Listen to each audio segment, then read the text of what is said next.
Hello friends, मैं हूं विशाल देवर्सी और आप देख रहे हैं मेरा यूट्यूब चैनल ट्रेजेक्टरी एजुकेशन।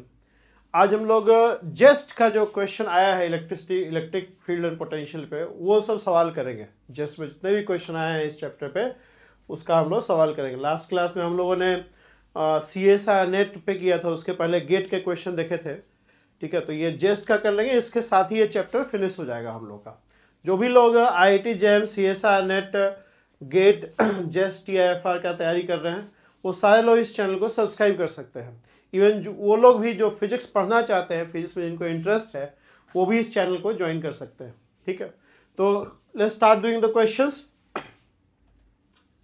ये क्वेश्चन देखो आप, जस्ट 2012 में क्वेश्चन आया है। ये क्वेश्चन क्या है? Consider a particle of electric charge E and mass m moving under gravity, moving under influence of a constant horizontal field E and vertical gravitational field described by acceleration to gravity G.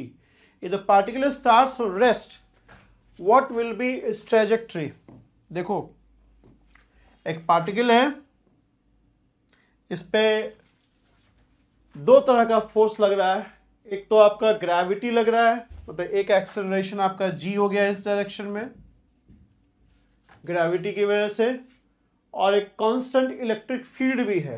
मान लो Q charge है, तो दूसरा जो acceleration होगा that will B QE/m।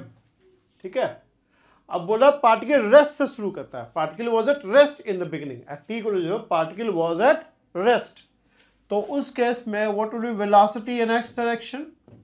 Velocity in x direction would be QE/m into t. Velocity in y direction will be gt. ठीक है, what will be position in x direction? मान लो जहां से स्टार्ट किया वो ऑरिजिन है, तो x कोऑर्डिनेट क्या हो जाएगा? अच्छा, y क्योंकि नीचे के डायरेक्शन में है तो -gt लिख दो। ठीक है, मान लो अपवर्ड डायरेक्शन को हम लोग, राइट डायरेक्शन को पॉजिटिव मानते हैं और अपवर्ड डायरेक्शन को नेगेटिव मानते हैं, सॉरी पॉजिटिव मानते हैं, तो डाउनवर्ड डायरेक्शन नेगेटिव हो जाएगा। तो x क्या हो जाएगा? 1/2 इंटीग्रल dt, है ना, 1/2 QEm t²। We are assuming at t=0 x is 0। ऐसी y क्या हो जाएगा आपका? y will be half gt²। तो पाथ क्या है? Path is a relation between x and y coordinate. Path is relation between x and y coordinate. So from here we are finding that y is of this kind. दोनों ही t² पे depend कर रहा है ना, बाकी तो सब constant ही है। So it's kind of straight line. ये स्ट्रेट लाइन में ट्रेवल करेगा along this। ठीक है, एक स्ट्रेट लाइन में ये ट्रेवल करेगा। C हो जाएगा। हड़बड़ा के पैराबोलिक मत कर देना लोग ना, जहां प्रोजेक्टाइल देखता है वहां पैराबोलिक मार देता है, ये काम नहीं करना है। ठीक है, ये सब सही, मतलब बहुत ज़्यादा दिमाग प्रेजुडिस नहीं रखना है कि ये है तो ये लगा दो, ये है तो ये लगा दो, रखना नहीं है। ठीक है, ये देखिए, ये क्वेश्चन देखो 2013 में आया है। इफ E1 और E2 दे रखा है, अब पूछा है कि इलेक्ट्रोस्टैटिक है कि नहीं है। तो इलेक्ट्रोस्टैटिक चेक करने का सिंपल तरीका होता है, हम लोग पोलराइजेशन डायलेक्ट्रिक पढ़ेंगे। इलेक्ट्रोस्टैटिक एक कंजर्वेटिव फील्ड होता है, तो चेक करने के लिए आप इसका कर्ल निकालिए। Curl of E should be 0। Electrostatic field का कर्ल जो होगा वो 0 होगा। ठीक है, तो कर्ल निकालो दोनों का, I J K।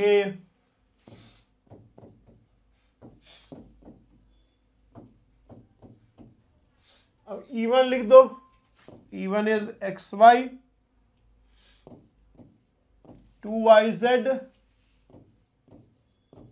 3XZ। E2 क्या है? Y² 2XY + Z²। एक ही साथ कर दो, बार बार अलग अलग क्यों करोगे? पहले हम लोग ये इवैल्यूएट कर लेते हैं, फिर ये इवैल्यूएट कर लेंगे। देखो कोई भी एक नॉन जीरो आ जाएगा तो इलेक्ट्रोस्टैटिक नहीं होगा। फिर तो ये आपका आ गया, देखो पहला ही आ गया आपका माइनस मतलब E1, this is E1 right, and this is E2। तो शुरू में ही देख लीजिए, ये d by d y of this will be 0, d by d minus 2y I cap आ गया, नहीं, डेल क्रॉस E1 जो है पहला ही आपका -2y आई कैप आ गया, तो नॉन इलेक्ट्रोस्टैटिक हो गया, इलेक्ट्रोस्टैटिक नहीं हुआ E1 फिर, ठीक है, E1 is not electrostatic. Okay, अब छोड़ दो इसको, आगे करने की जरूरत नहीं है, इलेक्ट्रोस्टैटिक नहीं है। अब E2 पे आइए, ये आ गया 2y और सॉरी ये आ गया आपका 2z, है ना, और ये भी 2z कट जाएगा, ठीक है। अब J वाला देख लो, ये भी 0 और ये भी 0, J वाला कॉम्पोनेंट भी 0 है।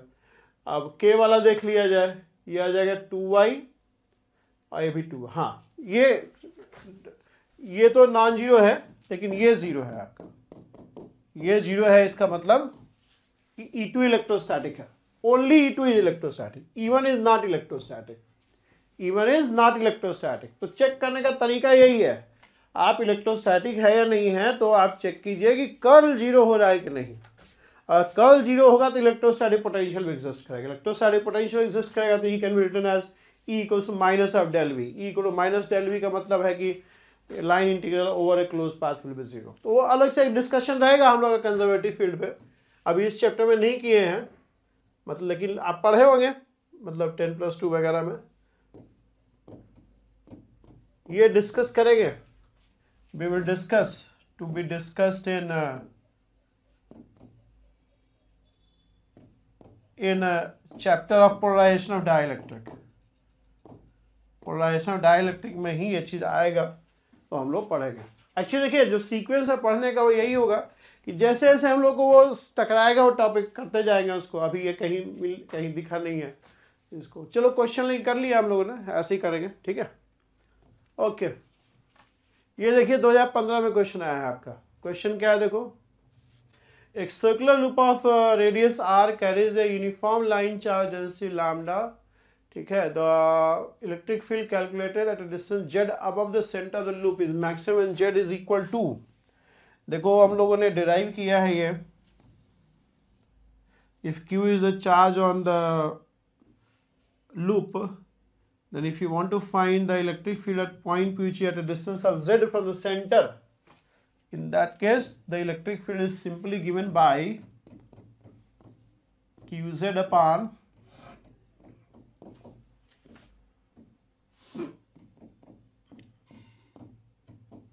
ये होता है।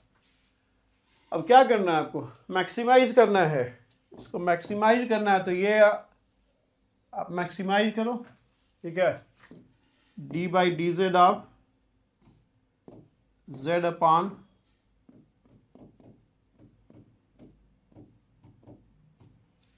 इसको मैक्सिमाइज करिए, क्या आ जाएगा, R square Z square minus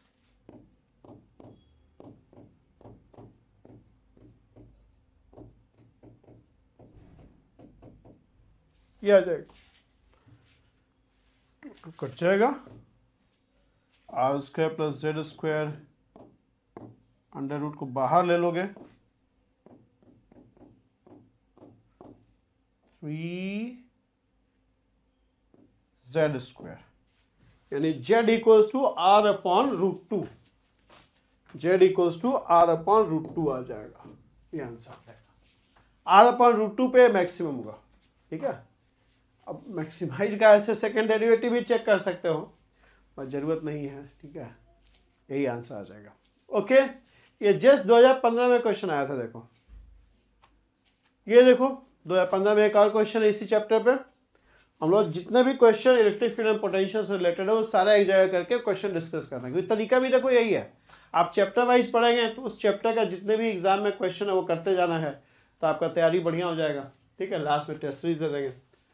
देखो ये क्वेश्चन, कंसिडर 2 पॉइंट चार्जेस, ये 2015 में क्वेश्चन आया, देखो 2015 में। पहले इसको जो है खुद से करना है, सवाल को ना ये सब खुद से करना है, उसके बाद मेरा सोल्यूशन देखना है, ठीक है। पहले तरीका ये है कि इसको हिस्ट्री की तरह मत पढ़िए फिजिक्स को, पहले जो सवाल है इसको खुद से करिए, पॉज कर लीजिए, पॉज करके पहले खुद से करिए, उसके बाद देखिए कितना परसेंट होता है, ठीक है। शुरू में आपसे 20%, 30%, 40% होगा, निराश नहीं होना है, धीरे धीरे वो परसेंटेज बढ़ेगा, लेकिन पहले ट्राई करेंगे तब, ठीक है। शॉर्टकट से बिलीव मत कीजिए शुरू में, बाद में अपना शॉर्टकट निकाल लीजिएगा, ठीक है, लेकिन स्टार्टिंग में बड़ा घातक रहेगा। ये क्वेश्चन देखो 2015 में आया है। कंसिडर 2 पॉइंट चाहिए Q and lambda Q located point X and mu A, X equal to mu A, X equal to A and X equal to mu A. Assume the sum of two charges to be constant. What is the value of lambda for which magnitude of electrostatic force is maximum? अच्छा, एक आपका x equal to ए पे charge है और एक है x equal to mu ए पे। अब म्यू मान लो एक से बड़ा है तो आगे रहेगा, छोटा रहेगा तो पीछे रहेगा। मान लेते हैं कि बड़ा ही है म्यू एक से, 1 से, तो यहाँ पे हमारा क्या है, यहाँ पे हमारा Q है और यहाँ पे लैम्डा Q है, और एक कंडीशन दिया हुआ है कि Q plus lambda Q is constant, यानी Q इज ऐसी सम कांस्टेंट। इलेक्ट्रोस्टैटिक फोर्स क्या होगा, Q into lambda Q 4 pi epsilon not, distance क्या हो जाएगा दिस, ठीक है। अच्छा, Q का वैल्यू भी पुट कर, म्यू तो कांस्टेंट ही है। अब Q को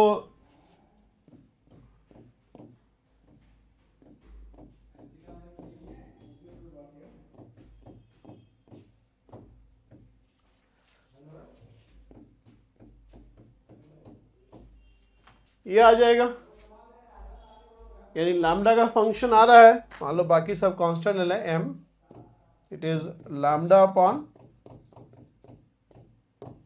ऐसा, ठीक। अब लैम्डा का वो वैल्यू निकालना है,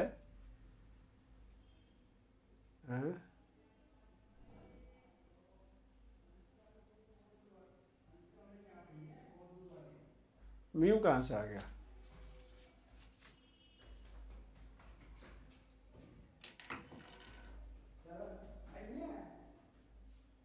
value of lambda for which the magnitude of electrostatic force is maximum। अच्छा, चलो डेरिवेटिव लो लैम्डा का पहले तो,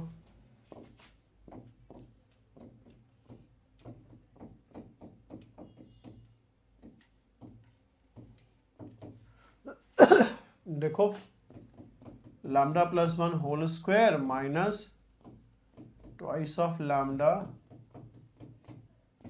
अपॉन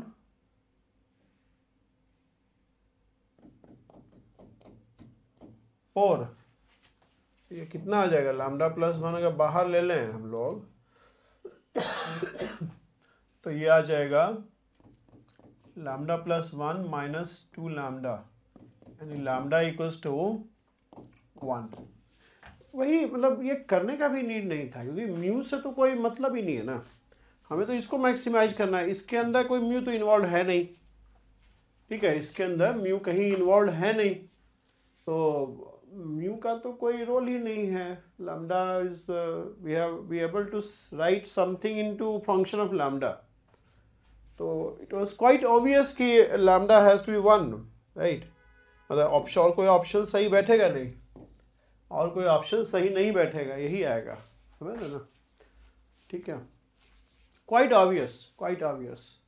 मतलब अगर ऐसा होता ना कि लैम्डा प्लस म्यू का होल स्क्वायर या कुछ ऐसा होता, तब जाके म्यू का इन्वॉल्वमेंट होता, बट यहाँ तो म्यू का कोई इन्वॉल्वमेंट है ही नहीं, ठीक है, ओके, ठीक है। मतलब यहाँ तक पहुँचने के बाद ही हम लोग को कंक्लूड कर सकते हैं कि लैम्डा विल बी 1, ऑप्शंस देख के, ठीक है। कोई म्यू का कहीं कोई रोल इस फंक्शन में दिख नहीं रहा। Okay, so let's go to next question.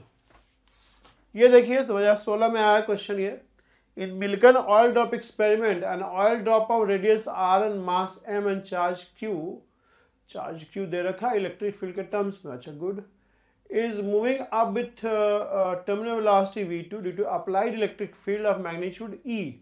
Neta is the coefficient of viscosity and acceleration due to gravity is given.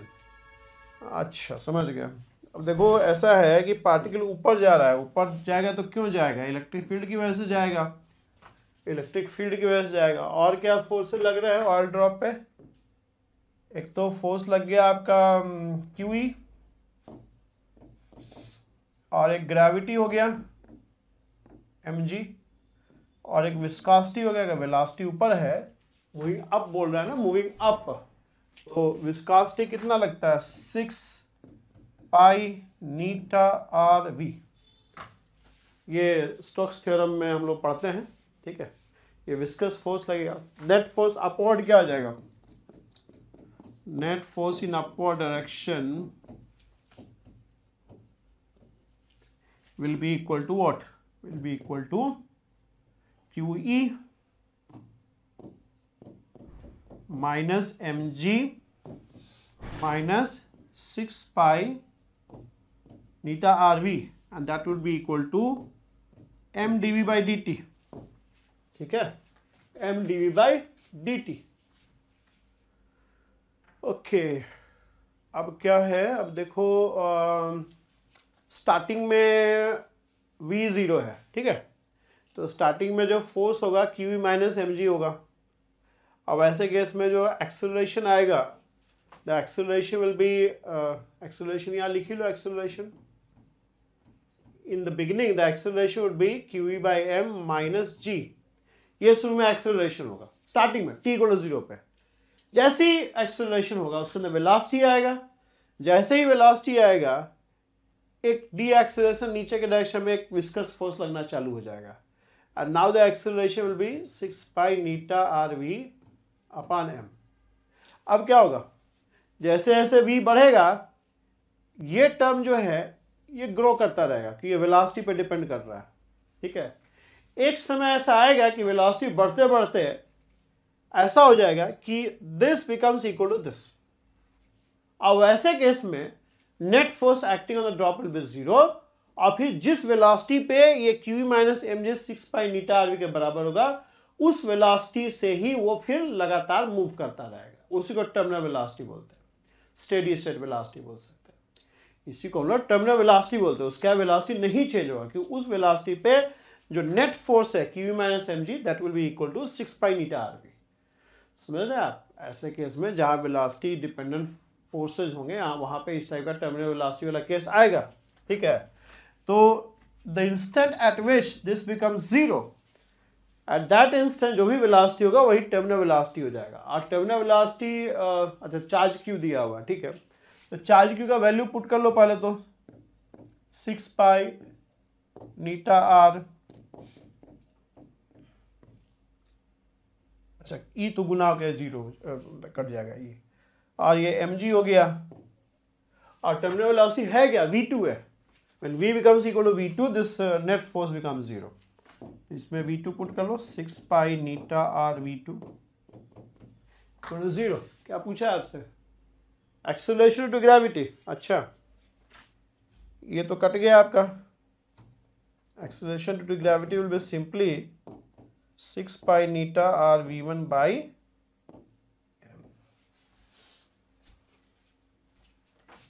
A answer हो जाएगा। A will be correct answer. Simple है। इस टाइप क्वेश्चन पूछता है कई जगह पे टर्मिनल वेलोसिटी समझो, बेसिकली कॉन्सेप्ट उसका टर्मिनल वेलोसिटी का यही है।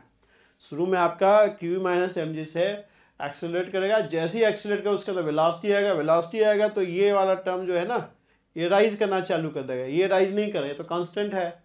एक समय ऐसा आएगा जब वेलोसिटी बढ़ते बढ़ते ऐसी वैल्यू को रीच कर जाएगा जहाँ पे ये जो 6 पाई नीटा आरवी है वो इसके बराबर हो जाएगा, और उस टाइम पे net force acting on the drop will be 0, और जिस वेलोसिटी पे ये रीच करा उसी वेलोसिटी से वो कंटिन्यूअसली मूव करता रहेगा। इसी को हम लोग टर्मिनल वेलोसिटी या स्टेडी स्टेट वेलोसिटी बोलते हैं, ठीक है। ये 2016 में क्वेश्चन आया था आपका। आगे चलते हैं। ये क्वेश्चन देखिए, 2 equal positive charges Q separated by distance d are surrounded by uniformly charged spherical shell 2D bearing a total charge minus 2Q center at the midpoint between the two positive charges. Net electric field, अच्छा, at the distance r, तो net charge तो 0 हो रहा है तुम्हारा, net charge तो zero हो रहा है ना, Q total is zero, Q total जो है वो जीरो है यहाँ पे। ये देखो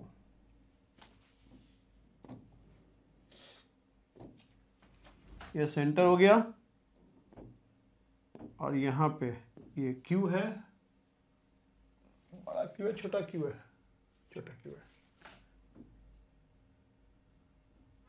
ये डिस्टेंस डी है और यहाँ पे क्या है -2 क्यू। तो Q total is zero. Multiple expansion का क्वेश्चन है, हम लोग पहले भी किए हैं, पीछे के एक्सरसाइजेस में सब थे ना, गेट में बहुत क्वेश्चन आया, नेट में भी आया है, यहाँ भी आ रहा है। Multiple expansion I think is the most important topic of this chapter. ठीक है, किए भी हम लोग अच्छे से, एक बार वीडियो से आप देखिए, अच्छे से समझ में आएगा, कोई दिक्कत नहीं आएगा। आपको दिक्कत आएगा तो कमेंट बॉक्स है ही, पुट कीजिएगा, सवाल का जवाब देंगे हम। अच्छा, अब आपको देखना पड़ेगा मोनोपोल तो जीरो हो गया। डाइपोल देखो, डाइपोल, डाइपोल क्या होगा?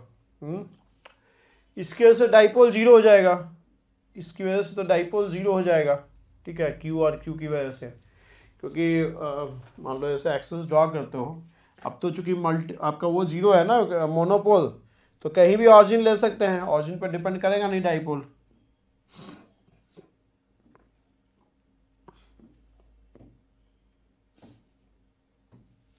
इन दोनों की वजह से तो जीरो होगा आपका डाइपोल। डाइपोल ये आपका कोऑर्डिनेट क्या हो गया? जीरो d/2 जीरो, और ये हो गया 0 - d/2 जीरो। ठीक है, तो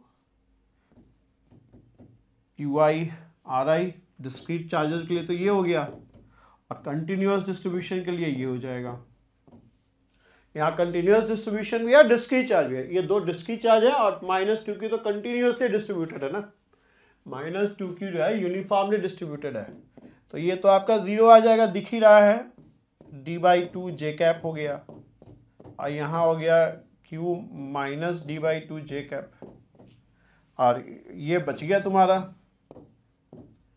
तो ये भी जीरो होगा। क्यों जीरो होगा? देखो, मान लो एक dq यहाँ लेते हैं हम लोग, suppose we take dq here, if I take dq here, then for every dq here we have a dq here such that if this is r, this is minus of r। वो हर dq के लिए एक dq opposite side exist करता है जिसका position vector -r cap होगा। अगर यहाँ इस dq की वजह से लीनियर जो डाइपोल मोमेंट r dq है, तो इसका डाइपोल मोमेंट -r dq हो जाएगा, यानी ये इंटीग्रल आपका कैंसिल आउट होकर जीरो ही हो जाएगा। For every dq lying on this sphere we have a dq on the opposite side, diametrically opposite side, such that the position vector will be -r cap.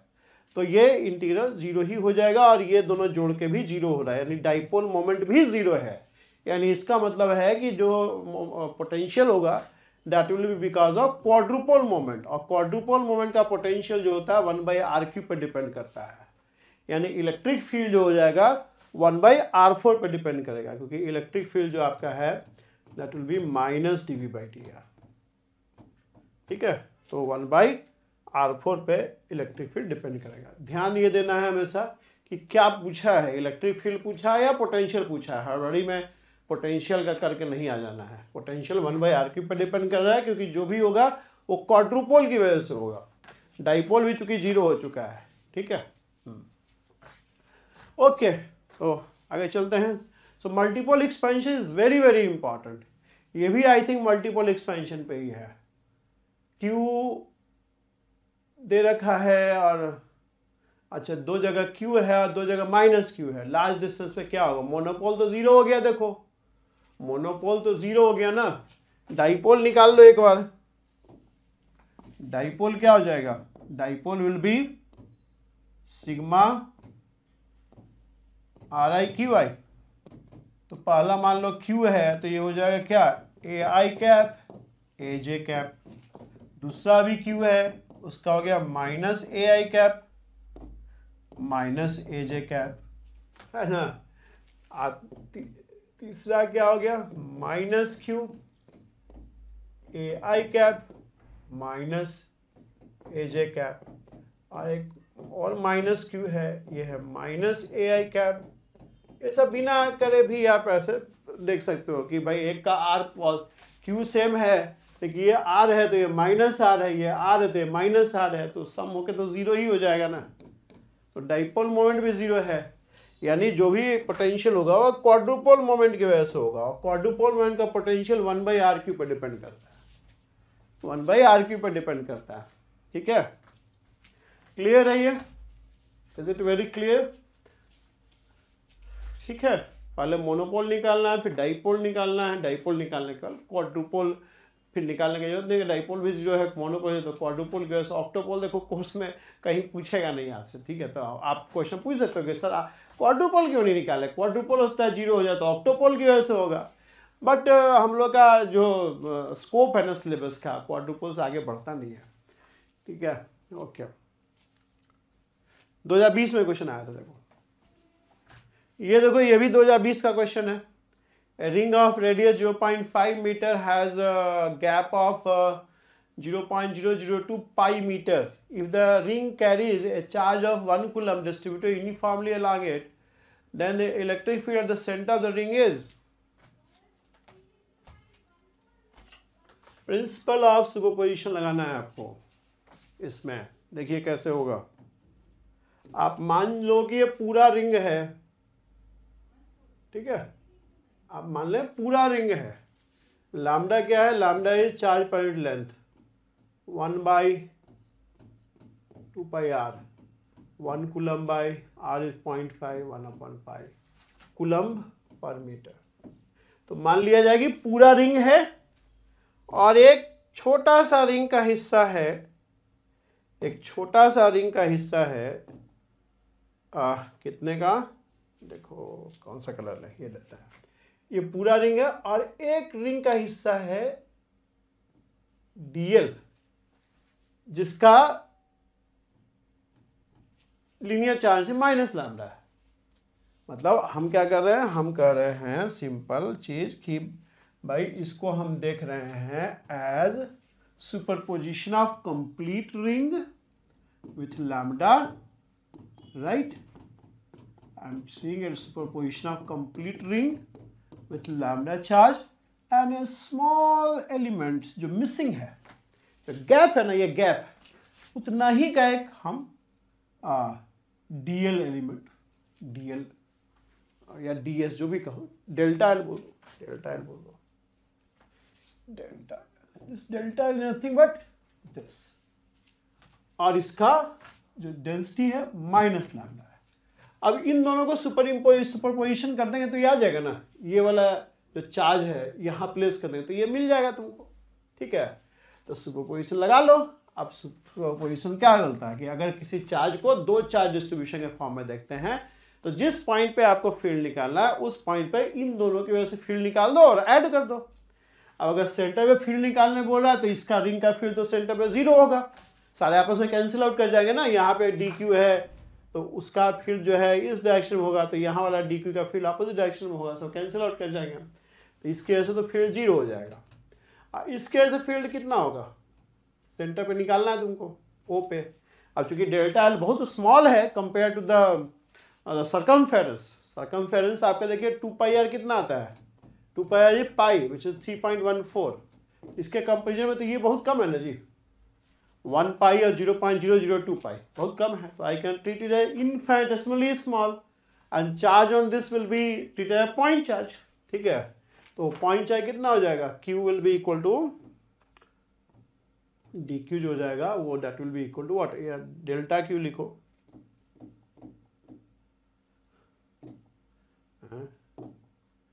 Delta q will be lambda into delta L.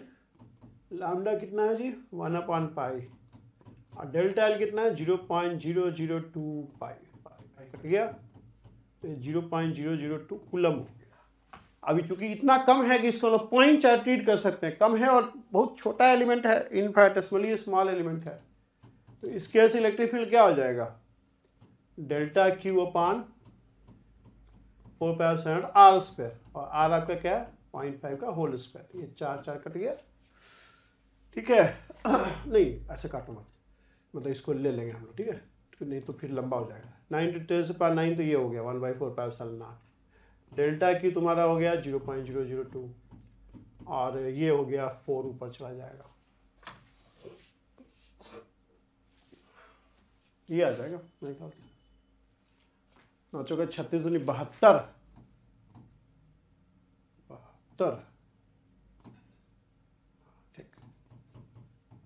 ठीक है, B आ जाएगा answer, simple है। Principal superposition का application है, simply principal superposition का application, principal superposition हम लोग पढ़े हैं, थोड़ा इसको देखिएगा वीडियो उसका भी, ठीक है। आगे चलें, ये देखो ये जस्ट 2022 में आया है, कैविटी वाला क्वेश्चन है, ये थोड़ा सा ना टाइपिंग मिस्टेक कर दिया है, कैविटी में ना ये हटा देना, ये हटा देना, ठीक है, यहाँ पे कुछ नहीं खाली होगा।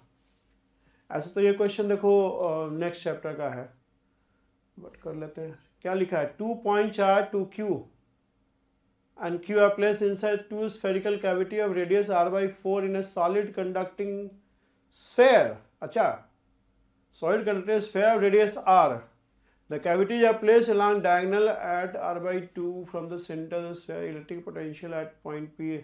ये नेक्स्ट चैप्टर में ऐसे है, पर चलो आ गया है तो कर लेते हैं इसको भी। ये 2q है तो यहाँ -2q आ जाएगा,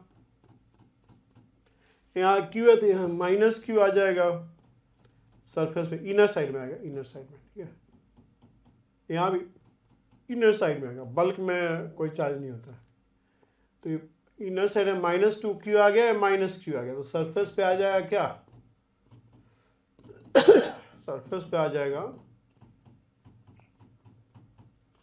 2q और q 3q आ जाएगा। अब क्या है कि पोटेंशियल, इलेक्ट्रिक पोटेंशियल बोला ना, तो इलेक्ट्रिक पोटेंशियल इसकी वजह से जो -2q इंड्यूस हुआ है उसकी वजह से यहाँ पे कैंसिल आउट करेगा, इसके वजह से पोटेंशियल और -q जो इंड्यूस हुआ है उसकी वजह से पोटेंशियल कैंसिल आउट कर जाएगा, तो जो पोटेंशियल होगा वो 3q की वजह से होगा, पोटेंशियल जो होगा ना वो 3q की वजह से हो जाएगा, 3q/4πε0। डिस्टेंस क्या है, 3q से सेंटर से डिस्टेंस देखेंगे ना हम लोग, डिस्टेंस है 3r/2, 3 कट जाएगा, 2 ऊपर चला जाएगा, क्या जाएगा 2q/4πε0r, ये आंसर। कैविटी का क्वेश्चन हम लोग नेक्स्ट चैप्टर में करेंगे, काफी सारा क्वेश्चन करना है कैविटी पे। I hope it is clear, simple question है ये, ऐसे इंडक्शन वगैरह जो ना अगले चैप्टर में देखेंगे, और उसका कंप्लीट डिस्कशन जो है ना वो पोलराइजेशन और डाइलेक्ट्रिक में होगा, ठीक है। ओके, तो you are seeing the channel trajectory education, जो भी स्टूडेंट जैम नेट गेट का तैयारी करना चाहते हैं उस चैनल को सब्सक्राइब कर सकते हैं, and if you find any difficulty you can put your comments in the comment section, I will reply it, जहाँ भी पढ़ रहे होंगे, ऐप पे पढ़ रहे होंगे, जहाँ भी वहाँ रिप्लाई कीजिए, and you can also download this app, TV the learning app, all the courses available at this app. Okay, thank you very much.